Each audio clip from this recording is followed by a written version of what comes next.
Assalamualaikum warahmatullahi wabarakatuh.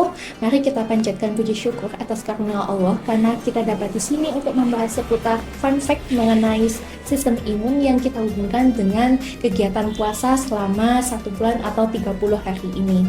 Nah, sebelumnya kita bahas tentang puasa dulu ya. Nah, puasa itu secara umum itu merupakan kegiatan menahan diri dari segala hal yang membatalkan. Nah, dalam konteks Islam, puasa Ramadan itu dilakukan dengan tidak mengkonsumsi makanan dan minuman dalam jangka waktu tertentu. Nah, tidak mengkonsumsi makanan dan minuman ini dari mulai kita sahur hingga kita maghrib atau ketika matahari terbit hingga terbenam. Nah, secara fisiologi saat berpuasa Ramadan, seseorang itu akan mengistirahatkan organ pencernaannya selama jangka waktu tertentu. Nah, ketika kita melakukan ibadah puasa, tubuh kita itu akan absen dari makanan dan minuman selama sekitar 13-14 jam. Nah, selama kita absen dalam kegiatan makan dan minuman, maka tubuh kita itu akan istirahat dan akan mengurangi aktivitasnya. Bisa kita bayangkan kalau misalnya kita dalam kehidupan sehari-hari kita akan makan terus tuh, dalam sehari kita makan. Nah, namun ketika kita berpuasa, kita makannya itu diatur dalam jangka waktu tertentu, yaitu ketika mulai maghrib hingga sahur saja, sehingga tubuh kita dapat beristirahat. Nah, seperti itu. Nah, pada kondisi ini, ketika tubuh beristirahat, maka sebagian sel dan jaringan tubuh kita akan melakukan aktivitas lebih ringan dibandingkan sebelumnya. Sehingga ketika aktivitas ini lebih ringan, maka tubuh ini dapat mendetoks tubuh kita sendiri. Maksudnya detoks itu apa? Detoks itu merupakan proses menjinakkan atau membersihkan toksik di dalam tubuh. Nah, detoks ini dapat dilakukan dengan mengatur jumlah asupan makan secara dalam jumlah tertentu dan juga jenis makanan dan minuman tertentu. Bisa kita bayangkan kalau kita makan di kegiatan sehari-hari atau ketika tidak berpuasa, kita selalu mengonsumsi semuanya secara berlebihan mungkin, dan juga tidak mengatur apa saja yang kita makan. Namun ketika berpuasa, kita memiliki jangka waktu dalam makan, sehingga kita perlu memilah makanan apa saja yang akan kita konsumsi, seperti itu. Nah, salah satu cara mengatur detox itu dapat melalui kegiatan puasa. Nah, ketika puasa, sel, organ, dan pencernaan tubuh itu bekerja lebih ringan dan amat ringan pada ketika siang hari.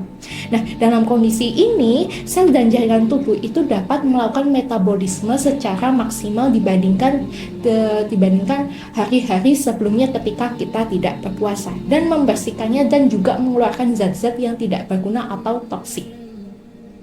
Nah, bila puasa dilakukan dengan pengaturan makanan dan minuman yang baik untuk detox, maka akan diraih manfaat yang sangat luar biasa pada tubuh kita. Seperti itu. Nah, tetapi kadang ada seseorang yang merasa ketika berpuasa itu dia merasa lebih berat dan juga kelebihan berat badan. Nah, hal tersebut perlu untuk disadari, atau mungkin ada kesalahan dalam berpuasa tersebut. Mungkin dari pengaturan makanannya, atau ketika kita maghrib kita terlalu makan secara berlebihan sehingga bukannya bertambah kurus namun bertambah gemuk dan tidak sehat. Nah, jadi kita perlu memperhatikan bagaimana gaya hidup kita selama berpuasa. Bukan ketika maghrib kita langsung makan secara berlebihan. Tentu harus dalam porsi yang sesuai dan cukup, tidak berlebihan dan tidak sampai kekenyangan, seperti itu. Nah, selain mempercepat, ketika kita mendetoks tubuh kita, maka sel juga akan beregenerasi atau membentuk sel-sel yang baru. Nah, proses detoksifikasi di kala puasa akan lebih optimal karena metabolisme tubuh, yaitu mengeluarkan toksin ke dalam tubuh dari tubuh selama setiap saat, seperti itu. Nah, sejumlah penelitian itu juga menyebutkan jika dilakukan dengan tepat, berpuasa pada jangka waktu tertentu itu dapat membantu meningkatkan imunitas dalam tubuh. Ini karena saat berpuasa akan terjadi perbaikan sel dan juga pembentukan sel darah putih. Nah, jadi di tubuh kita itu kan ada sel darah merah, sel darah putih, trombosit, seperti itu. Nah, dalam berpuasa itu juga dapat meningkatkan sel darah putih. Mungkin yang tidak tahu sel darah putih itu apa, jadi sel darah putih itu merupakan sel darah yang fungsinya itu untuk mendeteksi dan melawan mikroorganisme. Mikroorganismenya itu seperti apa? Bisa melalui virus, bakteri, parasit, dan patogen-patogen lainnya yang dapat berbahaya bagi tubuh, seperti itu. Dan jadi sel darah putih atau leukosit ini fungsinya itu untuk melindungi tubuh dari patogen asing yang lainnya dan mengancam tubuh kita, seperti itu. Nah, apakah hanya itu saja? Tentu saja tidak. Mungkin ada yang lain, seperti contohnya yaitu puasa juga dapat mengurangi massa lemak dalam tubuh. Nah, maksudnya itu gimana? Jadi, ketika kita mengkonsumsi makanan, mungkin yang kita konsumsi makanan yang pokok atau wajib, atau nutrien makro, itu ada karbohidrat, ada lemak, ada protein. Seperti itu. Nah, karbohidrat sesungguhnya itu sebagai sumber energi kita yang utama, yang dapat disimpan di hati. Seperti itu. Nah, jadi ketika kita beraktivitas, energi yang digunakan pertama kali itu adalah energi dari karbohidrat. Sedangkan ketika lemak, dia ini juga sumber energi, tapi sebagai cadangan. Nah, ketika lemak ini sebagai cadangan, maka tentu saja dia digunakan ketika sumber energi dari karbohidrat itu sudah terpakai. Nah, lemak ini tersimpan di dalam jaringan dinamakan jaringan adiposa yang di bawah kulit. Nah, dia baru digunakan ketika kita melakukan aktivitas berlebih. Nah, ketika kita berpuasa, mungkin ketika kita juga beraktivitas berat ketika puasa, akan membutuhkan energi yang lebih.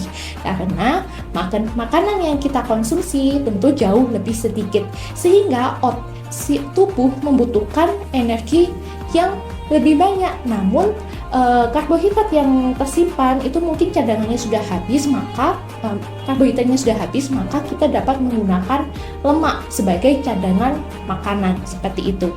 Sehingga ketika lemak itu terpakai, maka dapat mengurangi massa lemak tubuh ketika beraktivitas. Nah, lemak yang berlebih dalam tubuh itu dapat merusak keseimbangan sistem kekebalan tubuh manusia.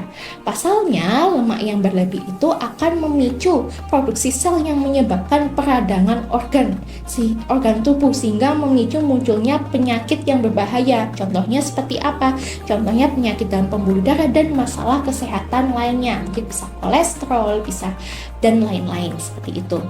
Nah, selain itu, menjaga makanan sehat dan seimbang itu sesuai dengan porsi yang seimbang. Nah, mungkin kalau dulu itu adalah 4 sehat 5 sempurna, namun yang sekarang itu dinamakan dengan isi piringku. Nah, itu sesuai dengan aturan Kemenkes sekarang. Jadi isi piringku ini apa? Isi piringku ini merupakan pedoman yang disusun oleh Kementerian Kesehatan untuk mengkampanyekan konsumsi makanan yang sesuai dengan pedoman gizi seimbang. Jadi ketika kita berbuka, diharapkan kita dapat memakan makanan yang sesuai dengan porsi isi piringku. Apa saja sih itu? Contohnya itu adalah dalam satu piring setiap kali kita makan itu setengah piring diisi dengan sayur dan buah. Lalu sedangkan setengah lainnya diisi dengan makanan pokok dan lauk pauk. Nah, saat sahur dianjurkan untuk mengkonsumsi karbohidrat kompleks dan serat yang membutuhkan waktu lama untuk dicerna untuk diubah menjadi energi. Jadi agar tubuh kita itu lebih kenyang lebih lama dibandingkan kita makan makanan yang sembarangan seperti itu. Contohnya seperti apa? Ada nasi merah, ada kentang, roti gandum, biji-bijian, kacang-kacangan, gadung, dan ubi. Seperti itu. Nah, selain itu juga mengkonsumsi sayuran hijau sebagai sumber seratnya, seperti brokoli, wortel, dan lainnya yang kaya akan serat, vitamin, dan mineral. Sementara untuk proteinnya dapat dipenuhi dari hewani maupun nabati, seperti ikan, telur, ayam, daging, tempe, dan tahu. Dan juga yang penting itu juga ada buah-buahan seperti semangka, pepaya, melon, jeruk, dan lain-lain. Nah, mungkin itu saja fun fact dari puasa yang berhubungan dengan sistem imun kita. Ternyata banyak sekali ya manfaat puasa yang langsung dalam tubuh kita, seperti itu. Mungkin akhir kata, terima kasih, semoga puasa kita selama bulan Ramadan atau selama 30 hari ini lancar. Terima kasih. Wassalamualaikum warahmatullahi wabarakatuh.